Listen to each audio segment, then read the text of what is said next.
Okay, so we like to get into the nitty-gritty here in the deep dive. Yeah. And knowing our listeners, all you philosophy enthusiasts out there, Mm-hmm.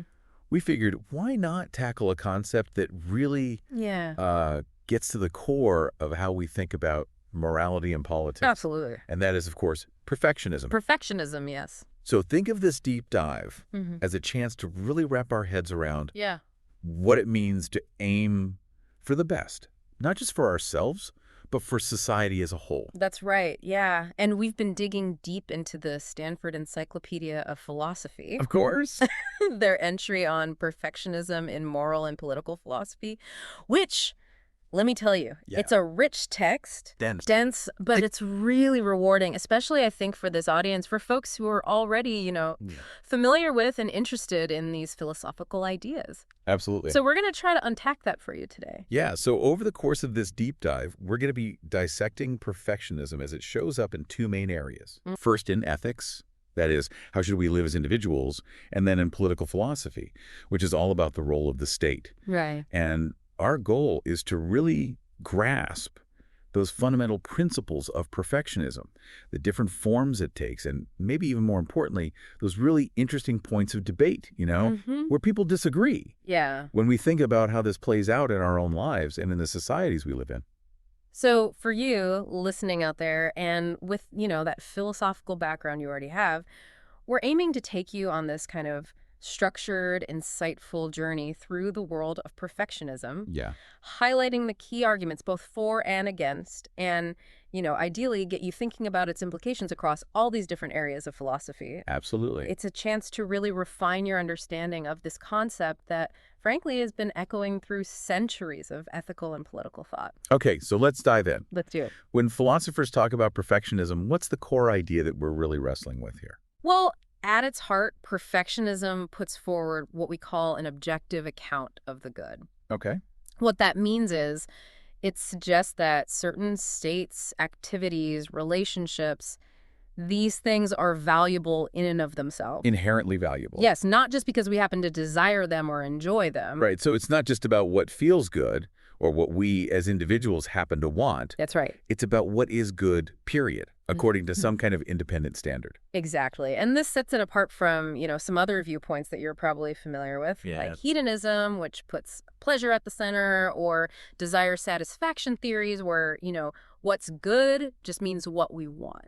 Right, those more subjective views. Yeah, so perfectionism is saying, look, there's value out there, independent of our preferences. Okay, I'm with you so far. Good. Now, the entry in the Stanford Encyclopedia, it makes this distinction between what it calls non-humanistic and humanistic perfectionism. Right. Can you unpack that a bit? Sure. So non-humanistic perfectionism, it takes this idea of objective good and extends it beyond just us humans. Beyond humans, okay. Yeah, so it might say things like the beauty of the natural world or the achievements in art and science.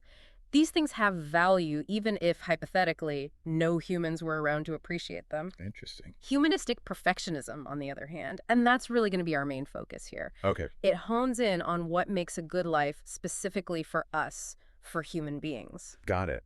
So we're really zeroing in on the human experience here. Yeah. And when we talk about a good life for humans, the entry points to two different ways that philosophers have thought about this. Yes, two ways to frame it. Right. So what are those two ways? One way is through this idea of well-being, right? Well-being, okay. What makes an individual's life go as well as possible for them? For that individual personally. Exactly.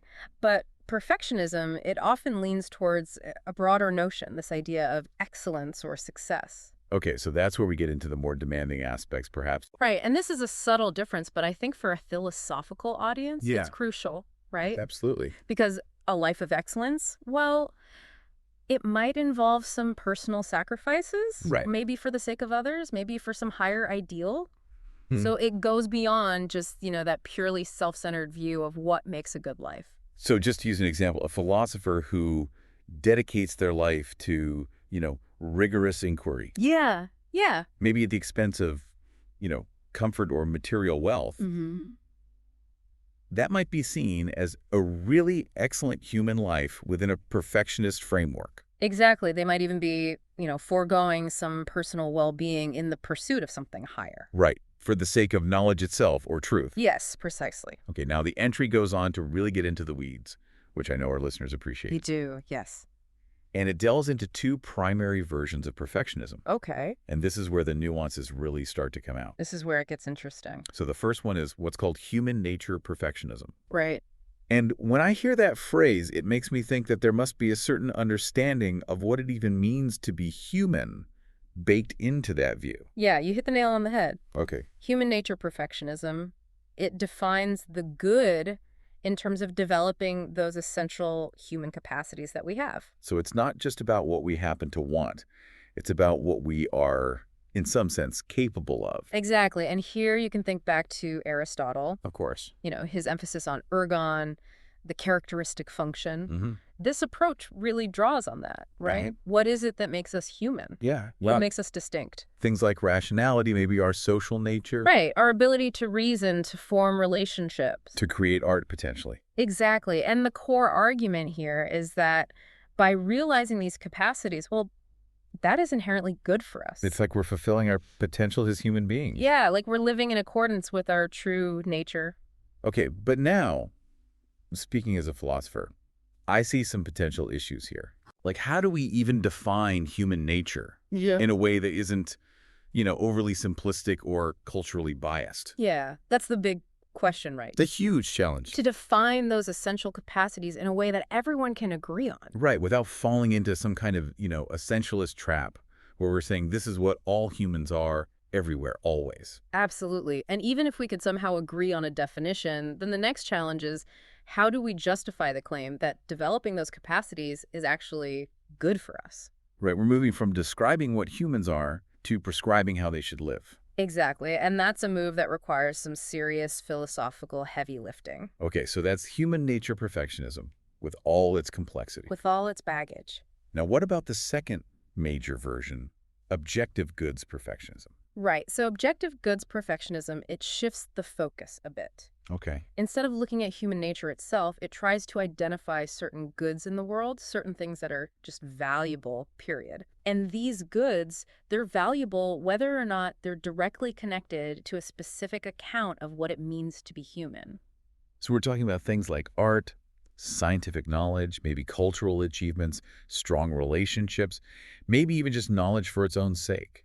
Yes, all of those could be considered objective goods. And this view says that these things are good, full stop, regardless of whether they make us happy or fulfill our desires or develop our capacities or anything like that. Exactly. So instead of saying we should develop our rational capacity because that's part of our human nature, this view might say we should pursue knowledge because knowledge itself is just a valuable thing to have in the world. Right, the value is in the thing itself, not in its connection to us. Okay, but then, of course, the big philosophical question becomes, why are these things valuable? That's the million-dollar question. What makes them objective goods? Yeah, what's the grounding for that claim?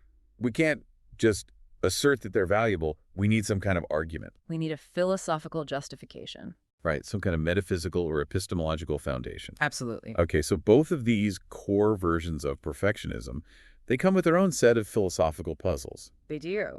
Now, a question that often comes up when philosophers are discussing ethical theories is, does perfectionism lead to a kind of single correct way of life? That's a common concern. Does it imply that there's only one way to live well? Right, like a one-size-fits-all approach to the good life. Exactly. So does it allow for what philosophers call pluralism, the idea that there might be multiple equally good ways to live? Well, and this might seem counterintuitive. Yeah, especially with all this talk of perfection. Right, like there must be one perfect way to be. But the entry actually suggests that both human nature perfectionism and objective goods perfectionism, they both have ways of accommodating pluralism. They can make space for it, yeah. So how does that work, especially with human nature perfectionism, which seems to point towards some kind of universal ideal for human beings? Right, so with human nature perfectionism, even if we agree that the ultimate aim is to develop our human capacities as much as possible, well, we have to acknowledge that different people have different talents, different temperaments. They have different strengths and weaknesses. Exactly. And so the specific path that they take to realizing their potential, well, that's going to vary from person to person. Okay, so the end goal might be shared, but the means to get there can be diverse. Right. For one person, it might be through artistic expression. For another, it might be through scientific inquiry. For someone else, it might be about cultivating really deep social bonds. Yeah. Or political engagement. The possibilities are pretty broad. They are. And the underlying principle, that idea of developing human capacities, well, it can manifest in all sorts of different ways. So it's not a cookie-cutter approach to the good life. Not at all. What about objective goods perfectionism? Yeah. How does that allow for multiple good lives? Well, with objective goods, the argument often hinges on the idea that some of these goods, Like aesthetic appreciation, maybe? yeah, or those deep personal relationships, these things might be what we call incommensurable. Incommensurable, meaning? Meaning we can't easily rank them, right? We can't say one is definitively better than the other. Exactly. Like, is it better to have profound knowledge or to have deep friendships? Right. It's apples and oranges. It's hard to say, and plus these different goods, they can be combined and prioritized in all sorts of ways. Leading to a pretty diverse range of good lives. Exactly. A life dedicated to the pursuit of knowledge might look very different from a life centered on artistic creation. But both could be considered excellent within this framework. Yes, precisely. So perfectionism, while it does imply that some ways of living just don't hit the mark, Yeah. they don't achieve those objective values, Mm-hmm. it doesn't necessarily box us into a single narrow definition of what it means to live well. Not at all. The spectrum of valuable human endeavors is actually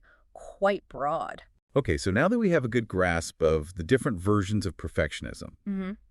let's shift gears a bit and talk about ethics.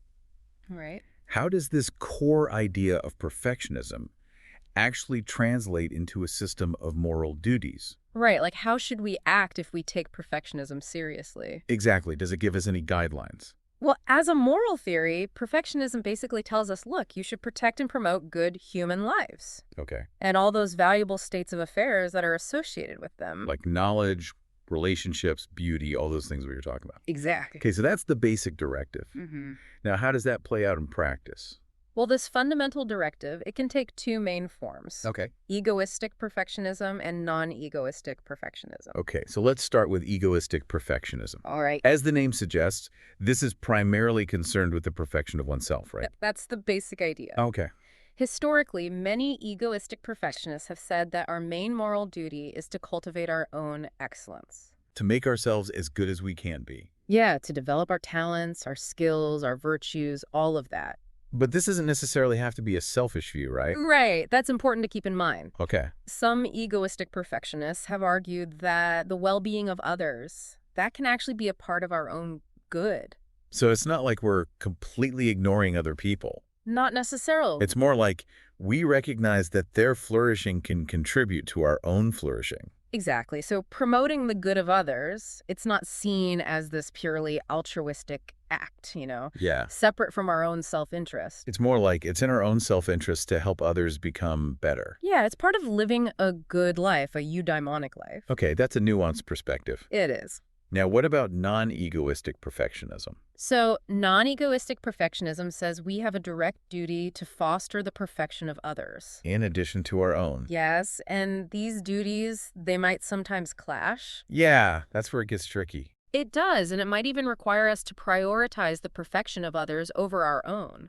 Okay, so that raises some pretty thorny ethical dilemmas. It does. Like, do we really have a moral obligation to try and make other people perfect? Right, is that even possible? And what would that even look like in practice? Yeah, and the entry, it rightly points out that while a non-egoistic perfectionist might say, yes, we have this duty, well, the practical implications are really complicated. Yeah, I can imagine. A lot of the goods that we associate with perfectionism, like developing talents or building meaningful relationships, these are inherently self-directed, right? Right, you can't force someone to be a great artist or to be a good friend. Exactly. You can't impose these things on others. So it seems like a more realistic approach would be to create the conditions where others can pursue their own perfection. Yeah, to provide the resources, the opportunities, the support. Rather than trying to directly intervene in their lives and make them be a certain way. Exactly. So this indirect promotion, maybe through education, through cultural institutions, through social support. Just creating a good environment. Yeah, that's generally seen as a more feasible and ethically sound approach. Than,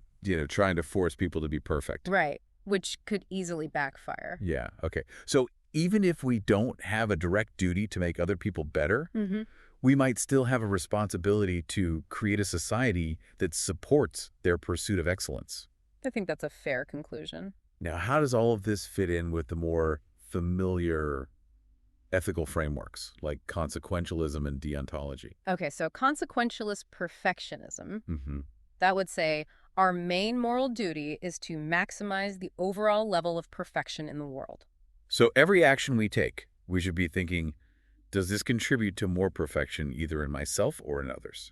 Yeah, and not just a little bit of perfection, but the greatest amount possible. Okay, so that sounds like a pretty tall order. It is Like demanding. we'd have to be constantly calculating, weighing our options. Right, and being willing to sacrifice our own pursuits for the sake of the greater good. Yeah, for the sake of collective perfection. And it also demands a high degree of impartiality, Meaning? meaning we have to consider the potential for perfection in others as equally important as our own. Right. No playing favorites. Exactly. So to address this demandingness, some philosophers have explored the idea of, incorporating agent-centered prerogatives. Agent-centered prerogatives. That sounds complicated. It is a bit technical. But basically, it's the idea that we're allowed to give some extra weight to our own perfection or the perfection of those closest to us. Yeah, like our family and friends. So it's a way of making consequentialist perfectionism a bit more manageable, a bit less demanding. Exactly. But as the entry points out, incorporating those prerogatives, well, it can create some philosophical problems, Yeah. especially within a human nature perfectionist framework. Right, because if the ultimate good is the realization of human nature, then why should my realization of that nature be more important than yours or anyone else's? It's a tough question to answer. It is. Now, shifting to deontology, Okay. a deontological approach to perfectionism would say that our pursuit of perfection, it should be constrained by certain moral duties and rights. So there are some lines we can't cross, even in the name of achieving a more perfect outcome. Exactly. We can't violate someone's autonomy or disrespect them just because it might lead to a slightly higher level of overall perfection. So there are limits on how we can pursue the good. Right. And the objective goods version of perfectionism, it often fits more neatly with this deontological approach. Okay, why is that? Well, because some objective goods, like knowledge or friendship, they just require that we treat others with respect. Like you can't force someone to be your friend. Exactly. You can't coerce them into it. You can't manipulate them into giving you knowledge. Right. Those goods, they depend on a certain kind of ethical interaction. So the nature of the good itself imposes some limits on how we can pursue it. Exactly. It's built into the concept. Now, one of the criticisms that's often leveled at perfectionism is that it's inherently elitist. Yeah, that's a common critique. Is there any merit to that concern? I mean, it's a legitimate concern, and historically, there have definitely been perfectionist thinkers who've held some pretty elitist views. Yeah, like who? Well, the entry mentions Nietzsche, for example, Yeah. and his idea of Superman perfectionism. Superman perfectionism. Yeah, it's this idea that the ultimate good is the flourishing of a select few, these extraordinary individuals. So it's like the rest of us, we're just kind of along for the ride. Yeah, our well-being is secondary or maybe even irrelevant. Okay, so that's a pretty extreme and pretty inegalitarian view. That is. But the entry also talks about more moderate forms of perfectionism, like prioritarianism. Right, prioritarianism tries to strike a balance. Okay, so how does it do that? Well, prioritarianism says that everyone's perfection matters, Okay. but it gives more weight to higher levels of achievement. So it's not saying that the perfection of, the average person is worthless. No, not at all. But it's saying that the perfection of a truly exceptional individual is just more valuable. Right, and so we should prioritize that. And that could still lead to some pretty significant inequalities, right? Yeah. Like we might end up directing more resources, more opportunities to those who are already really talented or accomplished. And that's a worry, for sure. It is. And the entry mentions Nagel, who argues that some inequalities might be justified if they're necessary to cultivate those best achievements, those really high levels of perfection. Yeah, like if we want to have the greatest artists, the greatest scientists, the greatest philosophers. Then we might have to accept that not everyone is going to have an equal chance to become one of those people. Right, because resources are limited. And this kind of thinking even leads into some really thorny questions about population ethics. Oh, yeah. Like the repugnant conclusion. Yeah. Where we might have to choose between having a large population of people who are living pretty good lives and having a smaller population of people who are living truly exceptional lives. And that's a really difficult dilemma. It is, and it's one that perfectionism doesn't shy away from. No, it forces us to confront these really tough choices. Now, the entry also mentions the possibility of egalitarian versions of perfectionism. Right? And that might seem like a contradiction in terms. Right. It might seem like trying to square a circle. Because perfectionism is all about, striving for the best. Yeah. And egalitarianism is about ensuring equality. But the entry outlines 4 possible ways to reconcile these two seemingly conflicting ideas. Okay, I'm curious. How do we pull that off? Well, first, some perfectionist goods, like knowledge, are what we call non-competitive. Non-competitive meaning, Meaning that my having knowledge doesn't prevent you from having knowledge. it's not a zero-sum game. Exactly. So we can all become more knowledgeable without taking anything away from each other. Right, and that was Spinoza's view. Okay, what's the second way? The second way is to argue that inequality actually hinders the overall perfection of society. Interesting. The idea here is that when there's a lot of inequality, it limits opportunities for a lot of people. Mm-hmm. And it can also breed resentment and conflict. So in the long run, everyone is worse off. Exactly. And T.H. Green was a proponent of this view. Okay, that makes sense. The third way is to simply say that everyone's perfection counts equally.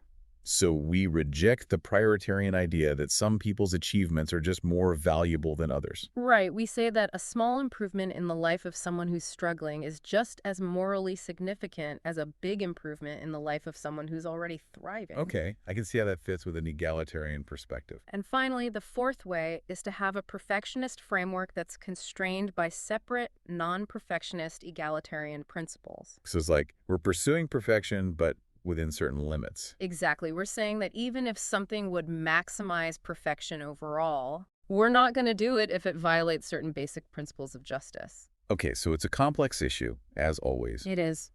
But it's interesting to see how perfectionism can be thought about in relation to these different ideas about equality. And how it can be adapted and modified. Now, the last ethical consideration the entry raises is this idea of self-regarding duties. Right. So how does perfectionism view our obligations to ourselves? Well, perfectionism puts a lot of emphasis on the idea that we have these duties to ourselves. Like what? To cultivate our talents, to develop our capacities, to strive to live well. Okay, and these duties, they're not based on our subjective desires, right? Right. They're based on this objective standard of human excellence. So even if I don't feel like developing my talents, or I don't really care about living well, perfectionism says I still have a duty to do those things. You do, because it's the right thing to do, regardless of how you feel about it. Okay, but this is a little different from how we usually think about morality, isn't it? Usually when we talk about moral duties, we're talking about our obligations to other people. Right, not to ourselves. So is this really a moral duty, or is it something else? Yeah, the entry acknowledges this distinction. All right. But it argues that the main point is that perfectionism gives us these categorical reasons to pursue our own development. Categorical reasons, meaning? Meaning reasons that apply to us regardless of our desires or preferences. Okay, I'm following. So whether we call these moral duties or something else, maybe just fundamental obligations to ourselves, Right. that's kind of a secondary issue. Okay, it's more about the substance than the label. Exactly. And the key takeaway here is that our ethical concerns, they extend beyond our interactions with others. They include our relationship with ourselves. Yeah, we have a stake in our own flourishing, in our own becoming. So it's not just about being a good person to others. Right. It's also about being good to ourselves. In a particular way, yeah. In a way that's consistent with this objective standard of excellence. Exactly. It's about aiming for the best version of ourselves. Okay, so what kinds of specific self-regarding duties does perfectionism typically endorse? Well, the entry distinguishes between negative and positive duties. Negative and positive. Negative duties are about things we should avoid doing. Like, things that would harm our capacity for a good life.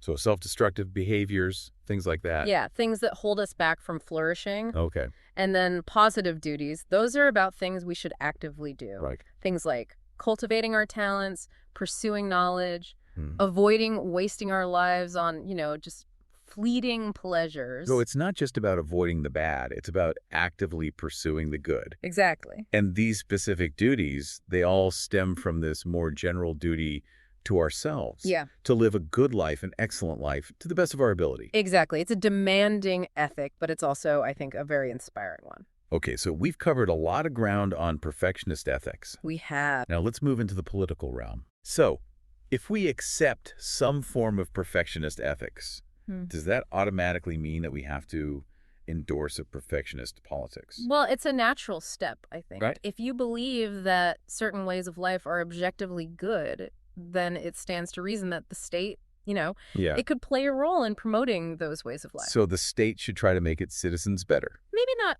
make them better, but at least create the conditions where they can flourish. Okay, but that can sound a bit, you know, intrusive, It can. like Big Brother telling us how to live. And that's a worry that a lot of people have with perfectionism. It is. But the entry, it points out that this connection between perfectionist ethics and perfectionist politics, it's not inevitable. Okay, so there might be reasons to resist that move from the individual to the state. Right, there might be practical concerns or principled objections. Like what?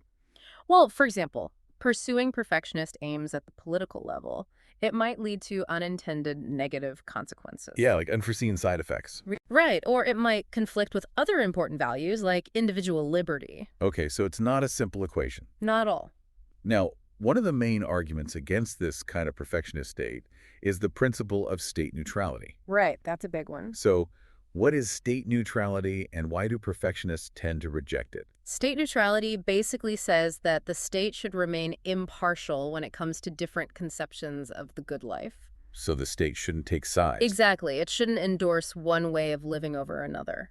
Okay, and perfectionism, by its very nature, seems to go against that. It does, because perfectionism says, look, there are better and worse ways to live, and the state should be concerned with promoting the better ones. So perfectionists would argue that in some cases, the state should actually intentionally promote what it sees as genuinely good. Yes, even if that means not being neutral. Even if it means favoring certain lifestyles over others. Right, and the entry lays out several arguments that perfectionists make against state neutrality. Okay, like what? Well, one concern is that strict neutrality can actually lead to the erosion of valuable cultural practices. So if the state is completely hands-off, then some things that are worth preserving might just fade away. Exactly. Okay, what else? Another argument is that rejecting neutrality doesn't have to mean embracing some kind of monolithic view of the good. Like, we can still have value pluralism, meaning we can still acknowledge that there are multiple good ways to live. But the state can still make judgments about which ways of life are better than others. Yes, within that pluralistic framework. Okay, I see. Perfectionists also argue that neutrality sometimes overvalues consensus and agreement. Like, it tries too hard to find common ground. Yeah, and in doing so, it might neglect certain values that are important, even if they're not universally shared. Interesting. Expert.